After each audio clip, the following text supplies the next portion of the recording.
So the 2013 charts of Google's most popular searches in Australia are just in, with the top Google search at #1 being "What is twerking?", shortly followed by "Who is God?". Now, on saying this, I don't think you have to be a genius to figure out which of the two questions is more important to be asking Google. I mean, one could potentially explain the reality of our existence, while the other would potentially leave us scarred for the remainder of our existence.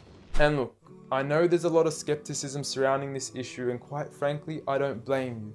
I mean, the meaning of God has been thrown around so often we forgot what it means. From some Zeus-like man in the sky with a big beard, to Thor, to a half-animal, half-human creature, to Kanye West shamelessly producing a track titled "I Am God" on his album Yeezus, to Eminem then self-proclaiming himself as the rap god, a new brand of clothing titled "I Am God", and who could forget Justin Bieber and his Believers. You affectionately refer to your fans as beaners.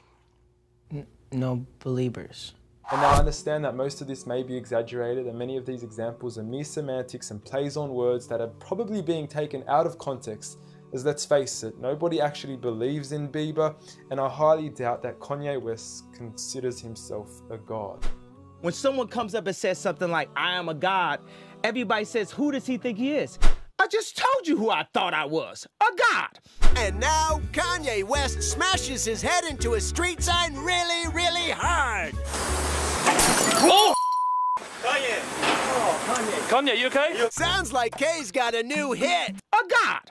That's who I think I am. Kanye! Oh, Kanye. Kanye, you okay? So with all these misconstrued definitions of God, the least I could do is help clear the water and help us finally find out who is God. Well, to begin, let's start with the things that we all agree on. First and foremost, we're here. We just began and we exist. And like all things that begin to exist, they require a cause. Things don't just come out of nothing, and although at times we sometimes wish they would, they don't. If I told you that this glass sprang into existence, this glass made itself, you said Muhammad Ali's crazy. So in saying that, knowing the cause of us is crucial to understanding who God is. Although we are able to explain that we did have a beginning, as many leading cosmologists have affirmed, we are still left unanswered as to what was the cause of our beginning. And before you lash out saying, "Oh, but we can't see what happened before we began," or "you can't prove there was a creator," we say quite openly, neither can you disprove a creator. And by observing the reality of our world and our existence, its order, its structure, and the systems, I see no reason not to believe in a creator. But then one may ask, where did this creator come from? What was the cause of him? And it will go on forever and ever, which would most probably lead to us never have ever been created. So for God to exist, he must exist without a beginning, therefore not requiring a cause, making him eternal. He should also be transcendent from his creation and not bound by any of the realms he had created, whether it is time, space, or matter. For instance, when Steve Jobs makes an iPhone, he doesn't become the iPhone, he is separate. And of course, we could also argue that he is one.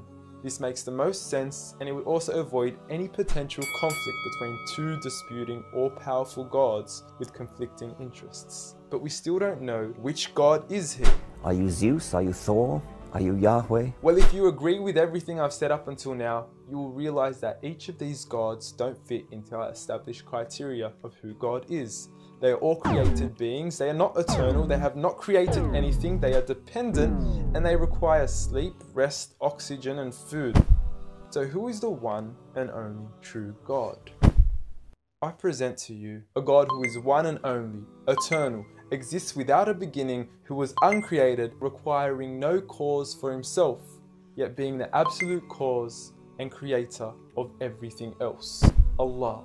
A simple definition of God that is logical and rational. There is nothing like him, no man, no creature, nothing imaginable. He is the one who is perfect, although I don't like using the word perfect because our understanding of perfection would never encompass his true essence. He is in control of everything, whereby nothing can harm us unless he wills it. He is the all-knowing, the all-hearing, and unlike our friend Kanye, he is the all-seeing. Many of us would then argue that although these verses do provide a logical and sound concept of God, how do we know that these words are indeed the words of God? Well, first and foremost, the Quran isn't just any book. It was revealed over 1400 years ago as direct revelation from God to the final prophet Muhammad, peace be upon him, and was sent as the most eloquent piece of literature to before mankind. Revealed at a time where poetry was rife and to a population housing the best of poets, only to leave them speechless and at a loss for words. Now what is important to note is that the Quran doesn't fit in any of the known classes of poetry nor prose. Rather, it is a fusion of both that even to this day shake the hearts of Muslims and non-Muslims alike. It's almost trance-like. I mean, you can hear it's very euphonic.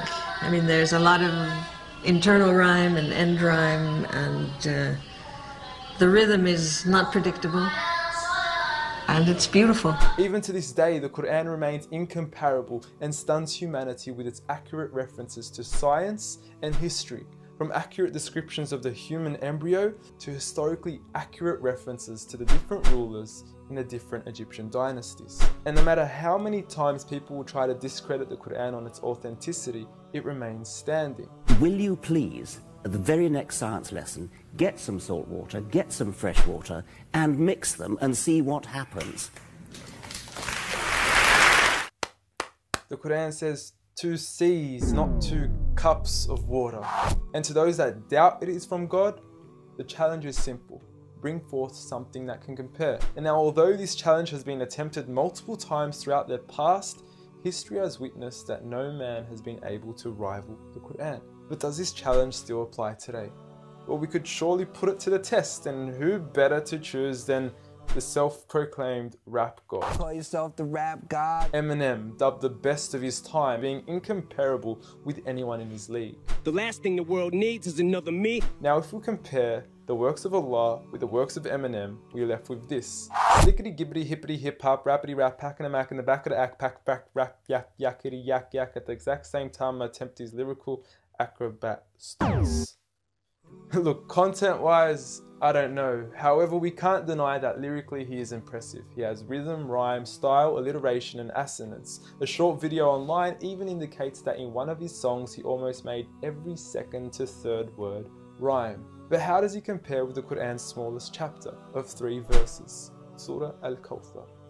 Now, in just 10 words, Allah is able to use over 30 linguistic and rhetorical devices, including emphasis, multiple meaning, grammatical shift, word order and arrangement, ellipsis, conceptual relatedness, intensification, choice of words, repetition, intimacy, exaggeration, and prophecy, along with many, many more. What's also important to note is that the linguistic devices in the Quran aren't just thrown about randomly. For instance, Allah would use palindromes strategically to describe the terms glorify your Lord and the orbiting of planets, as though both processes are occurring continuously, non-stop, one after the other. The shortest chapter in the Quran also contains a rhetorical device that no one can compete against nor replicate: prophecy. At the end of the first verse, Allah promises Muhammad, peace be upon him, that he would be given abundant good at a time when he was at one of the lowest points of his life, with a small amount of followers and low social status. He had even just lost his son, and his enemies were taunting him with cut-off lineage and progeny, yet Allah was promising him abundant good at this time. Such was the prophecy of the Quran, and we certainly indeed see its fulfillment today, with the Quran being the most recited, memorized and practiced book across the entire world, with over 1.6 billion followers today from all walks of life.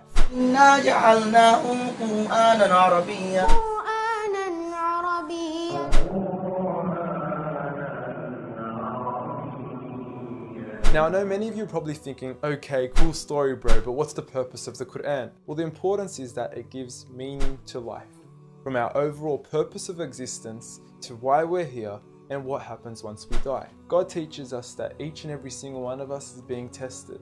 We weren't created for mere play, we were created with a purpose, and that is to be obedient to God and His rules. Those who believe, there is reward, and those that don't and are arrogant, there is a punishment. And look, I apologize for trying to squeeze all this into one small video, but I've given you everything you need to know who God is and why we are here. So read.